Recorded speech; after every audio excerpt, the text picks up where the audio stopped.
You know, on this channel, I have long talked about the potential of David Reinbacher being a trade piece for the Montreal Canadiens, and for good reason. They had Noah Dobson, their blue line was looking very fast and offensive-minded, and I thought to myself, maybe this makes sense. Maybe it makes sense that they could acquire a center with this player, but it's kind of weird. Every time I hear trade rumors now around David Reinbacher, I kind of think to myself, it almost makes me a little bit squeamish because he's actually been pretty good this year. In Laval, he's played 30 games as well, which is quite impressive. I just thought he was kind of injury prone.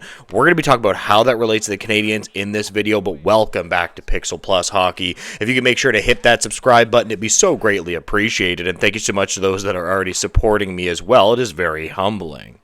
Now, drop it in the comments. Question of the video: is this a player that you would be willing to trade depending on what the Canadiens get? I mean, their center ice position isn't that bad right now, so maybe you say, hey, it's not that bad. Why don't we just keep Reinbacher and say absolutely not? Because think about it, man. They have Jake Evans. They have Michael Hage coming. Danault, who is a good defensive center. Nick Suzuki is one of the better centers in the league, in my opinion. Are they really that bad right now that you really need to move ahead with it? They also have Kirby Dach, which I don't know, I might look at him as more of a winger, but I mean, at the end of the day, it's maybe we should just keep this player because dang, he's pretty good. And this is what we're going to be pointing back to on today's video.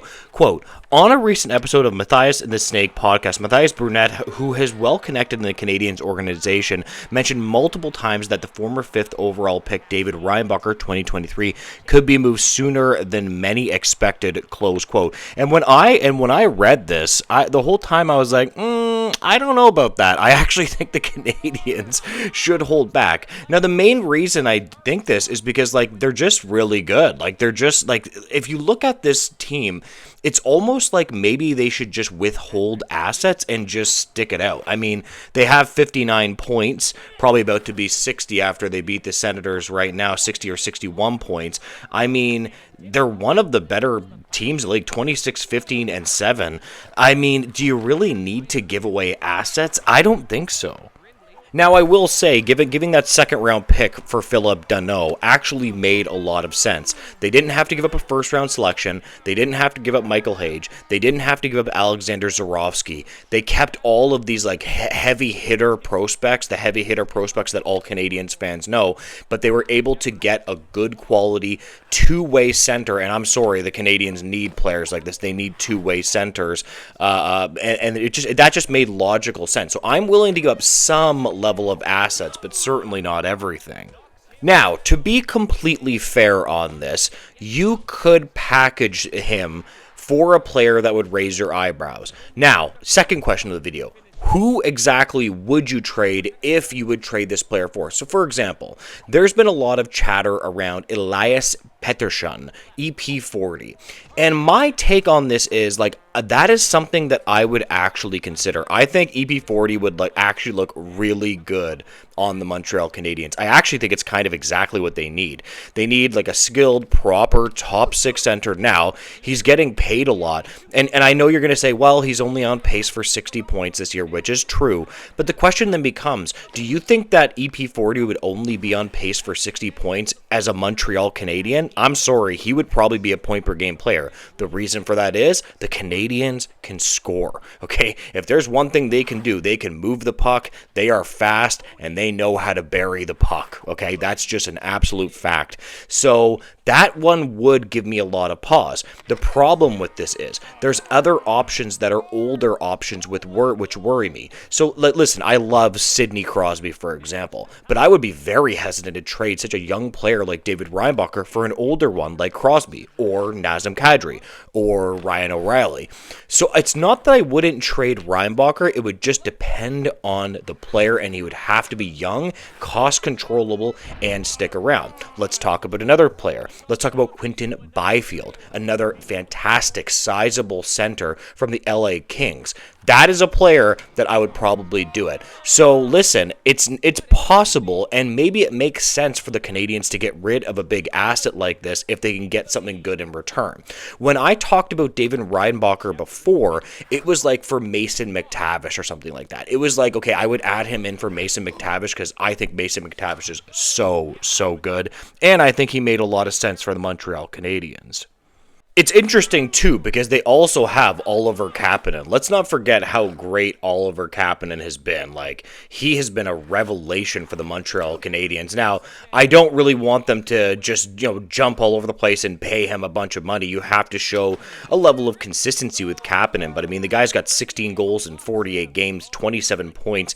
He's on, pace for a pretty impressive season. So, again, when I look at all of these players, I just look at it like, why not just relax here? You don't have to do this. Now, interestingly enough, when we talk about Oliver Kapanen, Pierre Maguire went off on this, saying how much this player could get. And this is a really interesting quote. Oliver Kapanen's next contract could hit $5 to $7 million per year, says Pierre Maguire, close quote.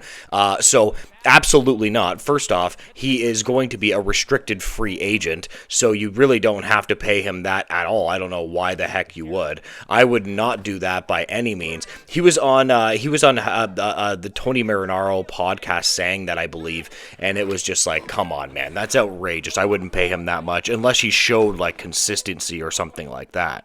Now, to be fair, when we talk about Oliver Kapanen, he's been impressive. So here's a tweet from Grant McKaig, Habs cast. A really, really good tweet.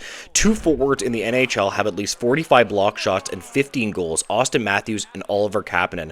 Only 12 players have more 5-on-5 goals than Kapanen. He is providing the Canadiens an impressive all-around numbers as a rookie, close quote. And I want to point back to this. 5-on-5 goals are so important. You need those. Like, it's much easier. I know it's going to roll your eyes at this. It's much easier to score on the power play than it is 5-on-5. It's incredibly impressive that he's been able to be this productive. But here's the thing. You want to just make sure that this isn't just luck. I'm not saying it is luck, but you want to make sure it isn't luck because you want to show a level of consistency. Like, I want to see this for a couple of seasons from Kapanen. Interestingly enough, too, they have another year, and then the player is a restricted free agent when we talk about Kapanen. So there's really no reason to do that. $925,000, I would wait. This is a player that I would actually wait on. I wouldn't even re-sign him at all until we absolutely had to. Remember, he's an RFA, and I'm going to remind you guys of another thing. The Montreal Canadiens are very good at negotiating contracts. So why don't you just let Kent Hughes do his thing and actually negotiate the contract, and honestly, I think he would probably come out on top. Anyways, guys, I'm going to leave this video here. If you can make sure to like, comment, and subscribe, I would greatly appreciate it, guys, and make sure to have a great day. Goodbye, guys.